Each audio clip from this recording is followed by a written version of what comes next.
পরন্ত বিকেলে রোদ ঝলমল পরিবেশে ফুটবলের জমকালো লড়াই উপভোগ করতে গ্রামীণ জনপদে হাজারো মানুষের ঢল। ইসবপুর যুব সমাজের আয়োজনে ফুটবল টুর্নামেন্টের ফাইনাল খেলা দেখতে দুপুর পর থেকেই হিলির বনশাপুর হাইস্কুল মাঠের চারিপাশ ভরে যায় ফুটবল প্রেমিকদের পদচারণায়। সাদা বেগুনি রঙের জার্সিতে দুই দলের খেলোয়াড় মাঠে নামার পর দর্শকদের মাঝে কাজ করে বাড়তি উচ্ছ্বাস। খেলা শুরুর পর থেকে গোল আদায়ে চলে দুই দলের লড়াই। খেলোয়াড়রা বল নিয়ে গোল পোস্টের দিকে যতই এগিয়ে যায় ততই বাড়ে দর্শকদের উন্মাদনা। এখানে তারুণ্যের মেলা বসেছে, হাজার হাজার দর্শক এখানে খেলা দেখতে যাচ্ছে। দুই দলের খেলা খুবই সুন্দর হচ্ছে।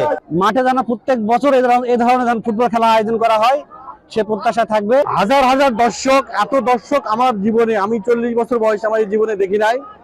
মানে আমি আবেগে আপ্লুত। এত সুন্দর খেলা এবং এত সুন্দর পরিবেশে আমাদের দর্শকরা খেলা দেখতেছে, সত্যি খুবই ভালো লাগতেছে।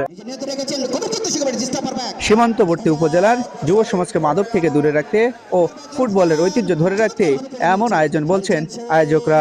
ফুটবলের যে ঐতিহ্য ধরে রাখার জন্য পুরাতন একটা মাঠ, এই মাঠ দীর্ঘদিন খেলার অনুভূতি হয়েছিল, সেটা খেলানোর জন্য আমরা আসলে এই চেষ্টা। ফুটবলটার আয়োজন হচ্ছে মাদক থেকে যুব সমাজ যে ধ্বংসের দিকে চলে গেছে তাদেরকে সেখান থেকে রক্ষা করার উদ্দেশ্যে এবং আমরা ঐক্যবদ্ধভাবে একটি যুব সমাজ গঠন করার লক্ষ্যেই আমরা এই ফুটবল টুর্নামেন্টের আয়োজন করছি।